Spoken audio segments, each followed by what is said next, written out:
So when my colleagues tell me that Islam is a religion of peace, I tell them that Islam is a religion of pieces. Piece of body here, piece of body there.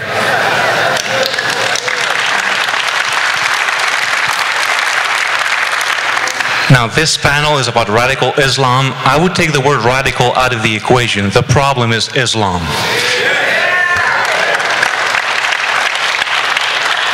As you can hear, I'm not from Florida, I'm from Belgium, like Dr. Evil.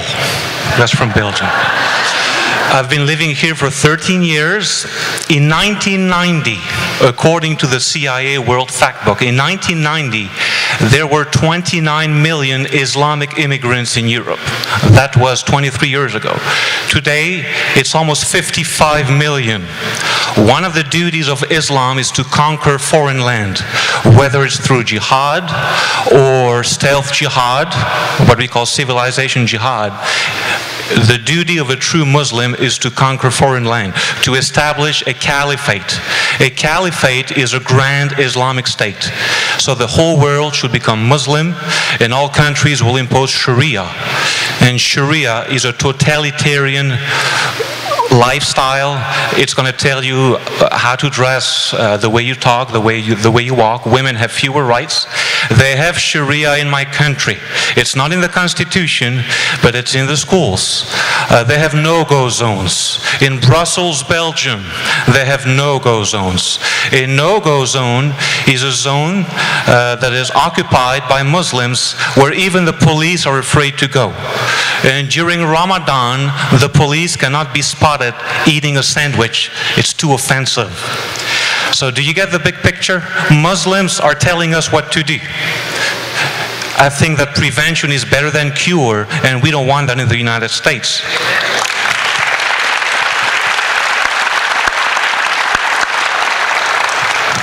Now, you've heard of the Cathedral of Cologne. Who knows what I'm talking about, the Cathedral of Cologne? They're building a mosque right next to it that says twice as large and twice as big, next to the Cathedral of Cologne. In England, they have 87 Sharia courts, headed by an Islamic judge, which means that the husband can beat his wife. In the United States, we have no Sharia courts, not yet, unless we take action. There is a movement called ALAC, American Laws for American Courts, and it's a movement that opposes Sharia. Now, it doesn't say Sharia in its bill, it says foreign laws, no foreign laws. Now, the state of Oklahoma made a mistake. They wanted to oppose Sharia, and they said no Sharia law. They were sued by the Supreme Court. So, if I were to give you solutions as to what we can do, is basically to have no foreign laws, right? The place to take it is to the local level. The White House has been infiltrated by the Muslim Brotherhood, so the White House is not the way to go. The place to go is to go to the local people.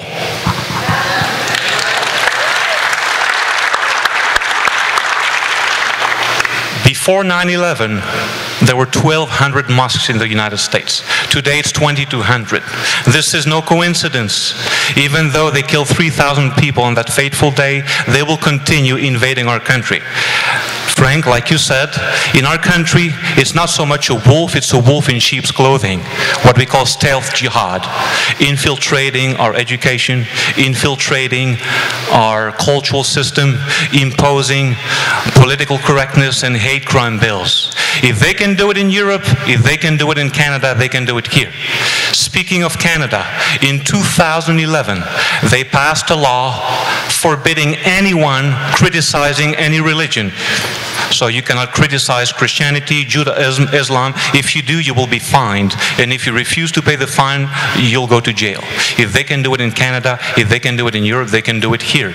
Our First and Second Amendments are our last chances to survive.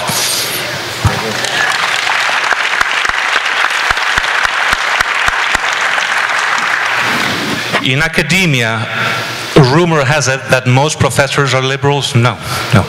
I would say that 70% of faculty are liberal, 25% are conservative, and 5% are conservative and openly conservative. So it's very difficult just to find people who are willing to blow the whistle on the problem and to tell the truth. You know what I tell people? I'm a conservative professor and I love it.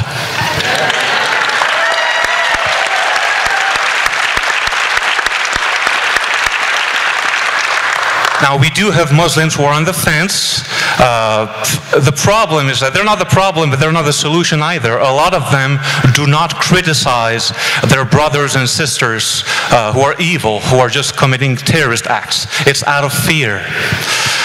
In the United States, we do have cultural Muslims, many Muslims who do not want to hurt us. Again, they're not the problem, but they're not the solution either. We are the solution. We are the ones to uphold the principles of our country, to preserve our values. So we are the one to try to be like this church. Just like we have a rise of Islam, we have a demise of Christianity. And this is felt strongly in Europe.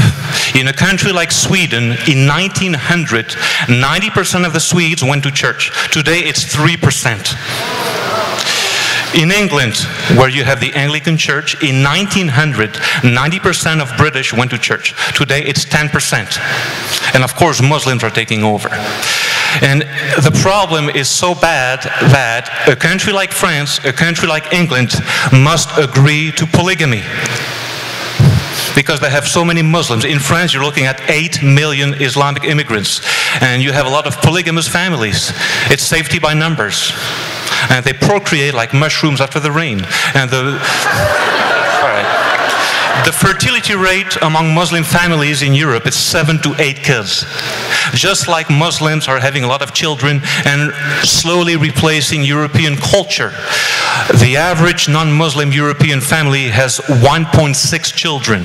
For a culture to survive, for a culture to be sustained, the fertility rate needs to be 2.1 children per woman in her lifetime. Most European countries do not procreate anymore. They just don't. Spain has a fertility rate of 1.3 children per family. The problem is so bad that the Spanish government is issuing baby checks. How about I give you 2,000 euros so you can have babies? Apparently it's not incentivizing. In the United States, it's 2.5 million Muslims. It's only 0.6% of the population. From the same source, the CIA World Factbook. So how can they invade the United States? Well, unlike Europe, where it's safety in numbers, in the United States, it's civilization jihad, which is best exemplified by the Muslim Brotherhood. We should be afraid of the Muslim Brotherhood. Osama bin Laden was a member of the Muslim Brotherhood. Hamas is the brainchild of the Muslim Brotherhood. But somehow they have successfully passed themselves as moderate. They have convinced a lot of Americans that they're not a terrorist organization. Well, the difference between Islamism and Islam is like the difference between a wolf and in sheep's clothing. You have people in military fatigues and you have people in a suit. Different methods, same objective. That's what people need to understand. Thank you.